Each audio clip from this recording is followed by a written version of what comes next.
भाग्य का लिखा कोई नहीं टाल सकता। तो चलिए दोस्तों, आज हम आपको दिखाते हैं कि भाग्य किस तरह से उदयपुर में हमारे रहने साथ वाला चलता है। ज्ञानचंद बहुत ज्ञानी आदमी था। एक दिन ज्ञानचंद अपनी पत्नी से बोला, बहुत दिनों से मोहन की कोई खबर नहीं मिली है। मैं कल सुबह उससे मिलने उसके गांव के लिए निकल जाऊंगा। आज सुबह सुबह मेरी बाईं आंख फड़क रही थी जी, आप कहीं मत जाइए। तुम तो जानती हो भाग्यवान, मोहन का हमारे सिवाय कौन है। जाते हुए ऐसे टोका टोकी नहीं करते। तुम जाकर तैयारी करो मेरे जाने की। ठीक है, मैं आपके जाने की तैयारी कर देती हूँ। ज्ञानचंद का मित्र मोहन बचपन से ही गूंगा और एक पैर से अपाहिज था। ज्ञानचंद सुबह जल्दी उठकर अपने मित्र से मिलने निकल पड़ता है।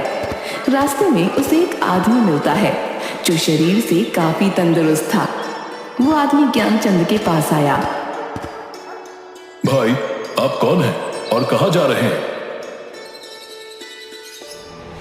मेरा नाम ज्ञानचंद है और मैं अपने मित्र के घर संभाजी नगर जा रहा हूं। मेरा नाम महाकाल है, मुझे भी उसी तरफ जाना है। क्या मैं भी आपके साथ चल सकता हूं? मुझे ठीक से रास्ता पता नहीं है। बिल्कुल चलिए, अच्छा ही होगा। हम दोनों अगर साथ साथ चलेंगे तो समय भी जल्दी कट जाएगा। महाकाल, ये कैसा नाम है? बड़ा अजीब सा नाम है, महाकाल। खैर, मुझे क्या करना है।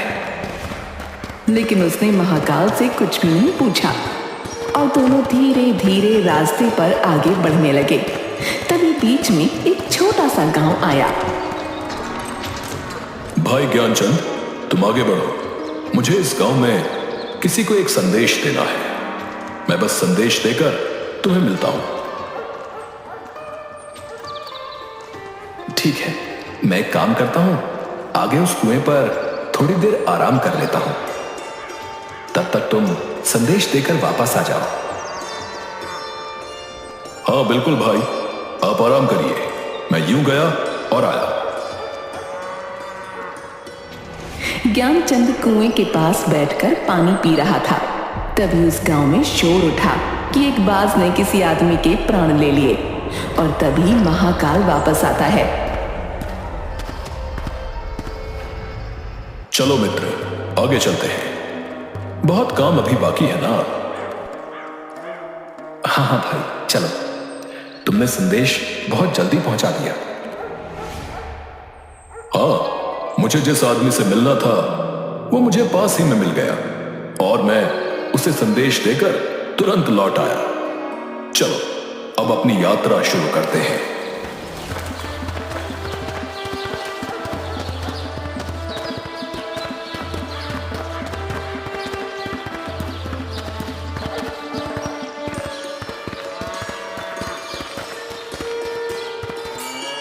मित्र, रात होने वाली है और पूरा दिन चलकर हम बहुत थक भी गए हैं। क्यों ना हम रात इसी मंदिर में रुक जाएं और यहीं आराम कर लें। तुम सही कह रहे हो, हम यहीं रुक जाते हैं और आराम कर लेते हैं और इसी बहाने से प्रभु के दर्शन भी कर लेंगे।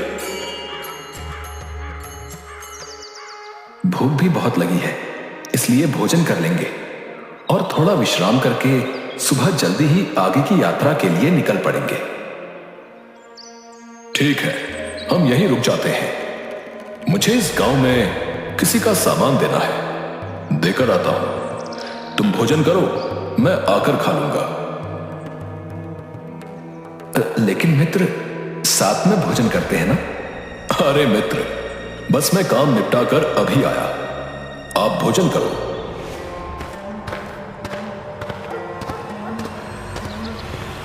अरे आग लग गई भैया!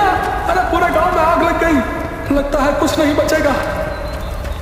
ये महाकाल जहां भी जाता है वहां किसी न किसी तरह की अनहोनी हो जाती है। तभी महाकाल वापस आता है, लेकिन वो महाकाल से कुछ नहीं पूछता और दोनों सो गए। और सुबह जल्दी उठकर दोनों आगे की यात्रा पर निकल पड़े। कुछ देर बाद फिर से एक दूसरा गांव आया। मित्र, तुम थोड़ा विश्राम करो, मुझे इस गांव में कुछ काम है, मैं तुमसे आकर मिलता हूं। अब ठीक है। अरे भैया, अरे मधुसूदन को सांप ने डस लिया। अरे भैया, उसकी मृत्यु हो गई है।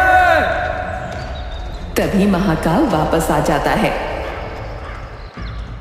अब मित्र, मैं तुमसे कुछ पूछना चाहता हूं, अगर तुम्हारी अनुमति हो तो। हाँ बोलो, क्या बात है मित्र? मन में जो भी शंका है उसे दूर कर लो। तुम जिस गांव में भी जाते हो, तुम्हारे जाते ही वहां कुछ ना कुछ अनहोनी क्यों हो जाती है? क्या तुम मुझे बता सकते हो कि ऐसा क्यों हो रहा है? ज्ञानचंद, आप मुझे बड़े ज्ञानी लग रहे थे, इसलिए मैं आपके साथ यात्रा करने के लिए निकला था, क्योंकि मैंने सुना है ज्ञानियों का साथ हमेशा अच्छा होता है। क्या सचमुच आप अभी तक नहीं समझे कि मैं कौन हूं? मैं समझ तो चुका हूं, लेकिन कुछ शंका है। यदि आप अपना सही परिचय दें तो मेरे लिए आसानी होगी। मैं यमदूत हूं और यमराज की आज्ञा से उन लोगों के प्राण हरण करता हूं जिनकी आयु पूर्ण हो चुकी है। अगर ऐसी बात है और तुम सचमुच ही यमदूत हो, तो बताओ अगली मृत्यु किसकी है? अगली मृत्यु तुम्हारे मित्र की है, जिससे तुम मिलने जा रहे हो, और उसकी मृत्यु का कारण भी तुम ही होगे। अब तुम ये क्या कह रहे हो? क्या सच में अगली मृत्यु मेरे मित्र की होने वाली है और मैं ही उसकी मृत्यु का कारण हूं? वो मेरे बचपन का मित्र है, मैं उसकी मृत्यु का कारण नहीं बन सकता। इसलिए बेहतर होगा कि मैं अपने मित्र से मिलने आगे की यात्रा पर न जाऊं। कम से कम मैं तो उसकी मृत्यु का कारण नहीं बनना चाहता हूं। तुम जो सोच रहे हो वो मुझे भी पता है, लेकिन तुम्हारे अपने मित्र से न मिलने के विचार से नियति नहीं बदल जाएगी। तुम्हारे मित्र की मृत्यु निश्चित है और वो तुम्हारे चरणों में ही मर जाएगा। अगर ऐसा है तो मैं अपने मित्र से मिलने आगे जाऊंगा ही नहीं और अपने घर वापस लौट जाऊंगा। परंतु जैसे ही वह गांव की तरफ से लौटने लगा, उसका मित्र मोहन तेजी से आता हुआ दिखाई दिया, जो ज्ञानचंद को देखकर बहुत ज्यादा खुश लग रहा था। मोहन के आने की गति को देखकर ऐसा लगा कि वो बहुत देर से उसके पीछे आ रहा हो। तुम कुछ भी कर लो, लेकिन नियति को नहीं बदल सकते हो। तुम्हारा मित्र बहुत देर से तुम्हारे पीछे आ रहा है, क्योंकि उसने अपनी शक्ति से ज्यादा जोर से दौड़ने की कोशिश की, जिस कारण कुछ ही क्षणों में वो तुम्हारे चरणों में अपनी आखिरी सांस लेगा। जैसे ही मोहन ज्ञानचंद के पास पहुंचा, वो जमीन पर गिर पड़ा।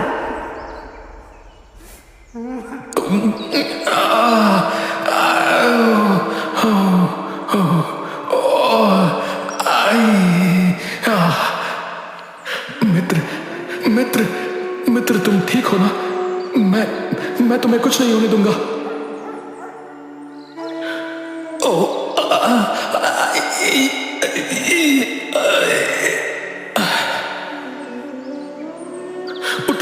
उठो मित्र, उठो। नहीं, ऐसा नहीं हो सकता। मेरी वजह से तुम दुनिया से चले गए। नहीं। मोहन की मृत्यु के बाद ज्ञानचंद आश्चर्य भरी नजरों से महाकाल की तरफ देखने लगा। तुम्हारा मित्र पिछले गांव से ही तुम्हारे पीछे पीछे आ रहा था, लेकिन तुम समझ ही नहीं सके, क्योंकि वो गूंगा है जिस कारण वो तुम्हें आवाज नहीं दे पा रहा था, और एक पैर से अपाहिज होने के कारण वो तुम तक नहीं पहुंच सका।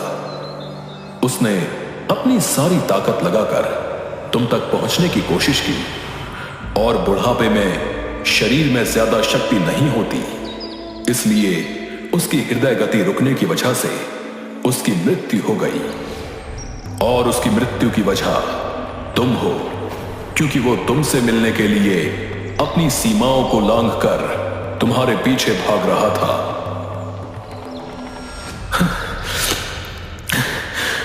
अगर मृत्यु मेरे मित्र की होनी थी तो तुम शुरुआत से मेरे साथ क्यों चल रहे थे?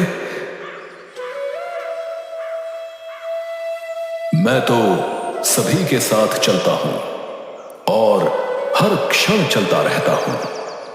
केवल लोग मुझे पहचान नहीं पाते, क्योंकि लोगों के पास अपनी समस्याओं के अलावा किसी और व्यक्ति, वस्तु या घटना के संदर्भ में समझने का समय नहीं होता। तो क्या तुम बता सकते हो कि मेरी मृत्यु कब और कैसे होगी? हालांकि किसी सामान्य जीव के लिए यह जानना सही नहीं है, लेकिन तुम ज्ञानी व्यक्ति हो, और अपने मित्र की मृत्यु को जितनी आसानी से तुमने स्वीकार कर लिया, उसे देखकर मुझे यह लगता है कि तुम अपनी मृत्यु के बारे में जानकर परेशान नहीं होगे। तुम्हारी मृत्यु आज से ठीक 6 महीने बाद किसी दूसरे राजा के राज्य में फांसी लगने से होगी। और आश्चर्य की बात यह है कि तुम स्वयं खुशी से फांसी को स्वीकार करोगे। ज्ञानचंद ने अपने मित्र का कर्म कांड किया और फिर अपने गांव लौट आया।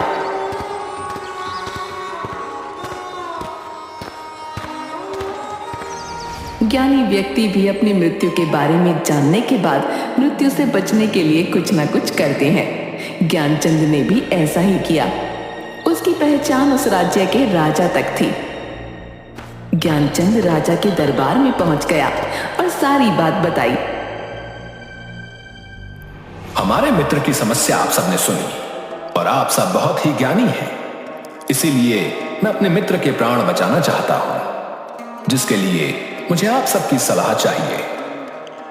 महाराज, जैसा कि पंडित जी ने कहा है कि उनकी मृत्यु 6 महीने बाद होगी, लेकिन मृत्यु तब होगी जब वो किसी दूसरे राज्य में जाएंगे। अगर हम उन्हें किसी दूसरे राज्य में न जाने दें तो उनकी मृत्यु कैसे होगी? आप सबकी बात बिल्कुल उपयुक्त है। हमारे मित्र के रहने की व्यवस्था राजमहल में ही कर दी जाए। वो अपनी मर्जी से राजमहल से बाहर आ जा सकते हैं और जिससे भी मिलना चाहें मिल सकते हैं, लेकिन बिना हमारी अनुमति के उनके कक्ष में कोई प्रवेश नहीं करेगा और ना ही कोई उनसे मिलेगा। मृत्यु से एक दिन पहले। कल तो मेरी मृत्यु का दिन है। आज रात को मैं जल्दी सो जाता हूं, ताकि ये काली रात और कल का दिन जल्दी ही निकल जाए। ज्ञानचंद को नींद में चलने की बीमारी थी और वह स्वयं इसके बारे में जानता नहीं था, इसलिए उसने राजा या किसी से भी इस बीमारी के बारे में बात नहीं की थी। नींद में चलने की बीमारी का दौरा अक्सर उस समय पड़ता जब व्यक्ति को नींद अच्छे से न आ रही हो। उस रात ज्ञानचंद को नींद में चलने का दौरा पड़ा। वो राजा के महल से निकलकर अस्तबल में गया। राजा के आदेश के अनुसार वो कहीं भी आ जा सकता था, इसलिए किसी ने उसे कुछ नहीं पूछा और घोड़े पर सवार होकर ज्ञानचंद दूसरे राज्य की सीमा में चला गया और उस राज्य के राजा के कक्ष में जाकर रानी के दूसरी तरफ सो गया। सुबह राजा ने देखा, कौन है ये नामुराद जिसने हमारी राजरानी के साथ और हमारी शान और शौकत में ये गुस्ताखी की है? इस गुस्ताख को तुरंत गिरफ्तार कर लो और दरबार में पेश करो।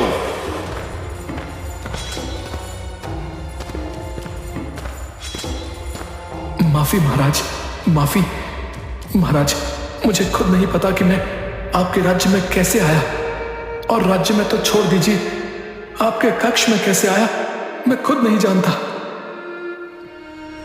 झूठ बोल रहे हो, सच सच बताओ, तुम कोई जासूस तो नहीं हो? महाराज, मैं सच कह रहा हूं, मैं कोई जासूस नहीं। राजा तो पहले ही क्रोधित था और ज्ञानचंद की बातें सुनकर और क्रोधित हो गया। तुम्हारा अपराध अक्षम्य है। सैनिकों, इस दुष्ट को फांसी पर चढ़ा दिया जाए। महाराज, महाराज, मैं नहीं जानता कि मैं यहां कैसे पहुंच गया और आपके किसी पहरेदार ने मुझे रोका क्यों नहीं। लेकिन मैं इतना जानता हूं कि आज मेरी मृत्यु होने वाली है और होने जा रही है। तुम्हें कैसे पता कि आज तुम्हारी मृत्यु होनी थी? क्या कहना चाहते हो तुम? महाराज, मेरा क्या, किसी भी सामान्य व्यक्ति का इतना साहस कैसे हो सकता है कि वो राजा की उपस्थिति में, राजा के कक्ष में, रानी के बगल में सो जाए? ये तो सरासर आत्महत्या होगी। मैं दूसरे राज्य से इस राज्य में आत्महत्या करने क्यों आऊंगा? अगर तुम्हें यह पता है तो तुम हमारे कक्ष में क्यों आए? महाराज, मैं आपको सारी बातें सच सच बताता हूं और पिछले 6 महीने में हुई सारी बात बताता हूं।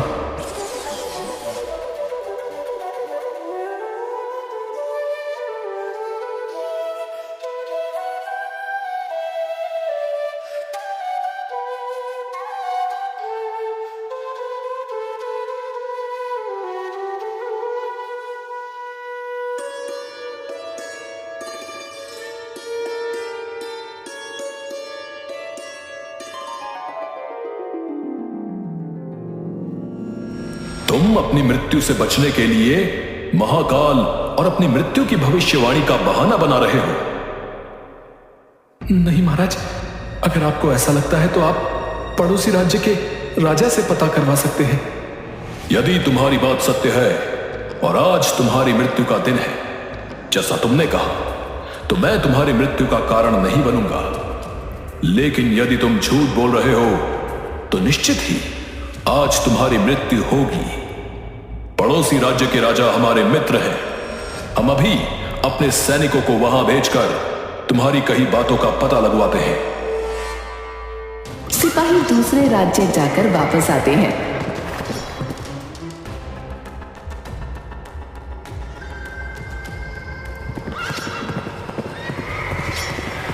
महाराज, ज्ञानचंद जो कह रहा है वो सही कह रहा है। दूसरे राज्य के राजा ने ज्ञानचंद को अपने महल में ही रहने की संपूर्ण व्यवस्था दे रखी थी। पिछले 6 महीने से ये राजा का मेहमान था।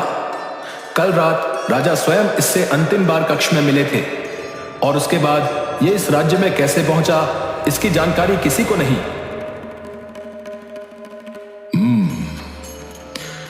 इसके अनुसार ज्ञानचंद को फांसी की सजा देना उचित नहीं है। लेकिन अब समस्या यह है कि अगर इसे फांसी नहीं दी जाएगी तो यह राज्य के नियमों के विरुद्ध होगा, और अगर इसे फांसी दी जाएगी तो यह इसके साथ अन्याय होगा।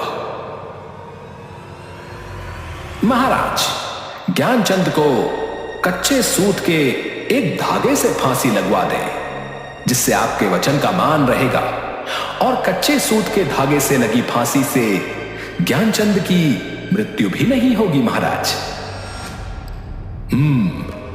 हमें आपकी सलाह उपयुक्त लग रही है। ज्ञानचंद को कच्चे सूत के एक धागे से फांसी पर लटका दिया जाए। महाराज, महाराज आपकी जय हो और आपके न्याय की भी जय हो। मैं आपके न्याय से बहुत खुश हूं। मुझे पूरा विश्वास है कि कच्चे सूत के धागे से मेरी मृत्यु नहीं होगी।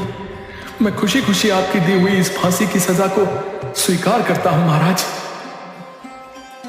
जैसे ही ज्ञानचंद को फांसी दी गई, कच्चे सूत का धागा टूट गया, लेकिन टूटने से पहले उसने अपना काम कर दिया। ज्ञानचंद के गले की नस कट चुकी थी और वो जमीन पर पड़ा तड़प रहा था, और देखते ही देखते उसका शरीर शांत हो गया। विश्वास नहीं हो रहा कि एक कमजोर से धागे से किसी की मृत्यु हो सकती है। नियति ने अपना काम कर दिया है। जो होना होता है वो होकर ही रहता है। हम चाहे जितनी भी सावधानी कर ले, समझे?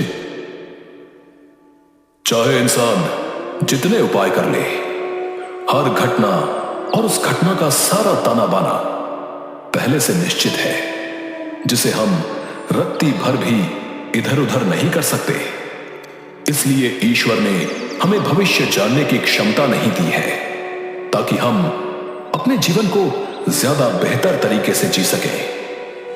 सैनिकों, ज्ञानचंद के पार्थिव शरीर को पूरे सम्मान के साथ पड़ोसी राज्य में उसके घर ले जाया जाए और उसके परिवार की यथोचित सहायता की जाए।